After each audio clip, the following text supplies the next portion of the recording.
Hello everyone, আসসালামু আলাইকুম। আশা করি সবাই ভালো আছেন। আলহামদুলিল্লাহ, আপনাদের দোয়া ভালোবাসা আমরা অনেক ভালো আছি। আমি এখন ইলিশ মাছ ভাজবো আর রাত্রের ডিনার করব, মানে রাত্রের খাবার খাবো।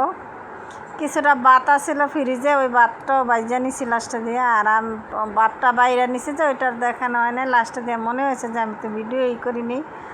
এখন সকাল থেকে ভিডিওটা শুরু করলাম। যদি শুরু থেকে শেষ পর্যন্ত দেখবেন, ভালো লাগলে লাইক কমেন্ট শেয়ার এবং সাবস্ক্রাইব করবেন। আর সবাই কমেন্টে জানাবেন আমাদের ভিডিও কেমন লাগে। আমি নাস্তা খায়া ভাত রান্না করলাম, রান্না করলাম করে টেরে এখন এই যে আমি একটু শুটকি দিয়ে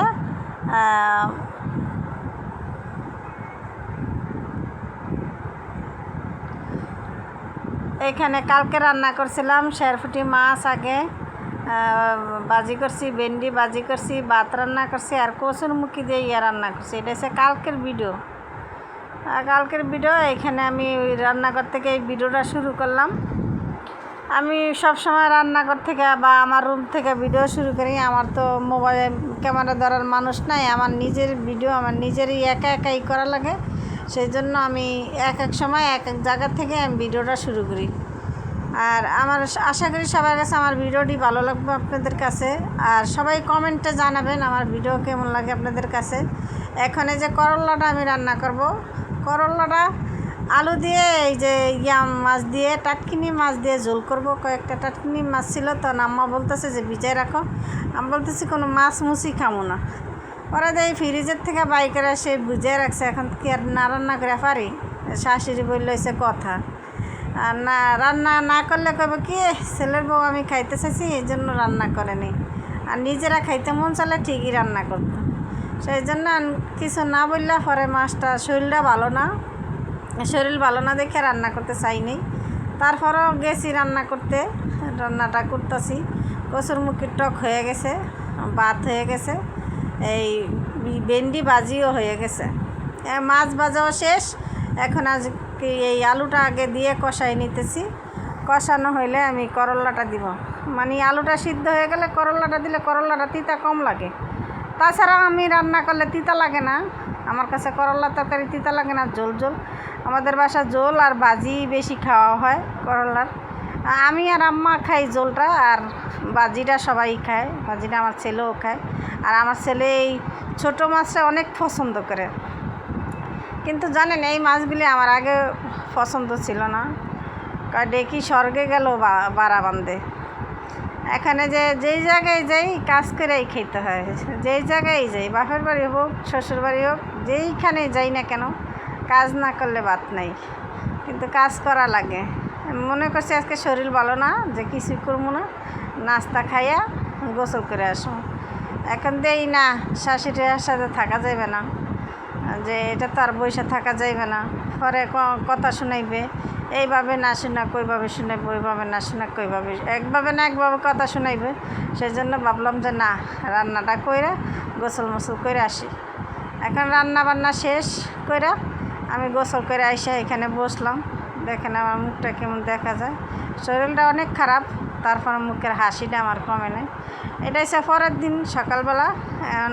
নাস্তা সকালে উঠলাম, থালা বাটি ধুইলাম, রান্নাঘর পরিষ্কার করলাম, ভাত রান্না করলাম, ভাত রান্না করে চা বানাইলাম। এটি করা শেষ।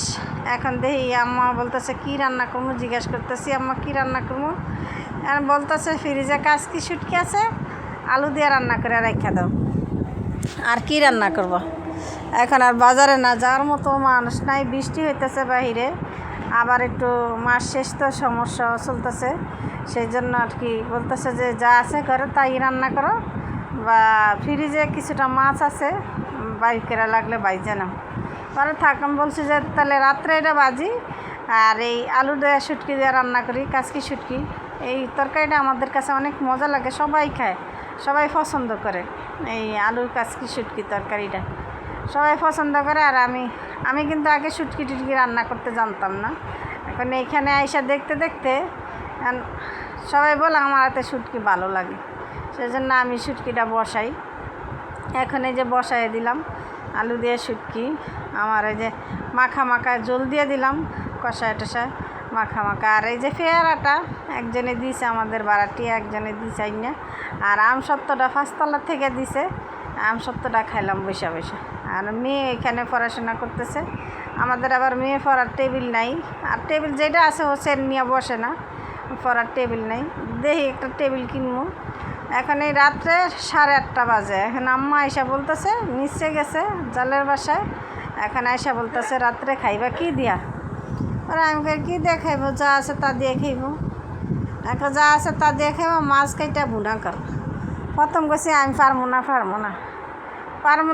না কইছি, দিয়ে নিয়ে মাছ ভিজাইছে। না আমার তো নামাজ নাই। পরে সে নামাজ পড়তে গেছে। আর আমি কী করবো, যে যাক ভিজাইছে যেতে আমি মাছটা কাইটা এই আইস পালাইয়া মাছটা ভালো করে কাইটা ধুইয়া হলুদ আর মরিচের গুঁড়া আর লবণ দিয়ে মাইখা নিলাম। এখন মাছটা বাইজা চিন্তা করতেছি যে বুনা করবো না বাজাই রাখবো। পরে মনে হলো না বাজাই রাখি, শুকনা মরিচ বেশি করে ভাজি, কিছুটা পেঁয়াজ ভাজবো আর কয়েকটা কাঁচামরিচ ভাজবো। এই কাঁচামরিচ পেঁয়াজ ভাজা মাছের দিয়ে দেবো। বেশি লাল লালও করবো না, পেঁয়াজটা হালকা একটু ভাজা থাকবো। খাইতে যে এত মজা লাগবো, আর এরকম করে সবাই খাইবো আমি বুঝতেই পারিনি। পরে দিন না মাশাল্লাহ এটা দিয়েই সবাই খাওয়া শেষ। আর দুপুরে যে ডাল বুনা করছিলাম, ডাল বুনাটা তো আপনাদের সাথে শেয়ার করিনি। পরে ডাল বুনা করে ডালটা দিছি। আর মাছটা আমি উল্টায় নিতেছি, মাছ 1 ফিট ভাজা হয়ে গেছে। আর একটা মাছ রাখছি আমার শ্বশুরের জন্য, আস্তা মাছ রাখছি। কিসের জন্য? আমার ননদ, ছোটো ননদ দেশের থেকে আনছিল, ওর শ্বশুর বাড়ির থেকে আইনা বলছিল তোমরা আস্তে খাইয়া। ওকে আস্তে খাইলেও আমরা খাবো, আর কাইটা খাইলেও আমরা খাবো। পরে সেদিনকে একটা মাছ আমার শ্বশুরের লেগে আস্তা রাখছিলাম বাজি করে, ওই মাছটা বিড়ালে খাইয়া ফেলাইছে। পরে আর ভাজা হয়নি। এখন আমার মাছ ভাজাটা শেষ, শুকনা মরিচও ভাজা নিছি। এখন কি করলাম, ওই যে ফুলকা টুলকা মাছের এই তেলমেল যা ছিল ওটি ভাজা সাইডে রেখা, এখন পেঁয়াজ আর কাঁচামরিচটা আমি ভাজা নিতেছি। এরপর দিয়ে দিব কিছুটা ধনিয়া পাতা। ছেলে আসছে, সামান্য একটু হলুদ দিয়ে দিছি। ছেলে আসছে, আমি বলতেছি আমার মোবাইলটা ধরো। মানে একটু সুবিধা হয়েছে, ওর হাতে দিয়ে আমি এই যে পেঁয়াজটি সেটি ভাজছেন মাছের উপরে দিয়ে দিব। পরে কী করলাম, মনে হলো যে ফ্রিজে তো ভাত আছে, ওই ভাতও গরম করে নিই।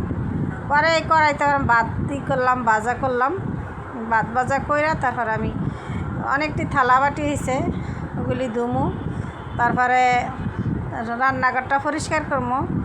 আর এখানে ছেলে আমার দৌড়ছে, ভাজা হয়ে গেছে। এখন আমি মাছের উপরে ডাইলা নিব, মানে আমার ছেলে কয় আম্মু আমি একটু করি, তুমি আমার ভিডিও করো। এখন আমি ওর একটু ভিডিও ক্লিপ নিলাম, নেওয়ার পর জিজ্ঞেস করতেছি তুমি কী করতেছ? কয় আমি মাছ ভাজি করতেছি, পেঁয়াজ দিয়ে মাছ ভাজি করতেছি।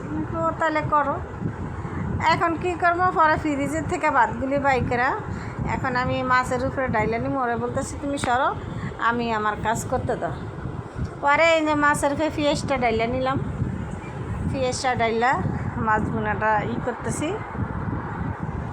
মাছ বোনাটা করা শেষে মাছ ভাজাটা করা হয়ে গেছে। এই কড়াইতেই আমি ভাত ভাজা নিব, মাছের তেলে দিয়া ভাত।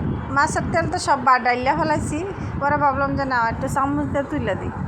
পরে ভাত চুলা দিয়ে চামচ দিয়ে মাছের তেল ডাইলা দিলাম। এই তো মাছ ভাজা হয়ে গেছে আমার। আর ওই যে আস্তা মাছটা দেখছেন, ওইটা আমার শ্বশুরের জন্য রাখছি আমি। নাহলে বলবো যে আস্তা মাছ একদিনও দেয়নি আমারে, সেই জন্য কী করলাম, আস্তা মাছটাই ওনার জন্য রাখলাম।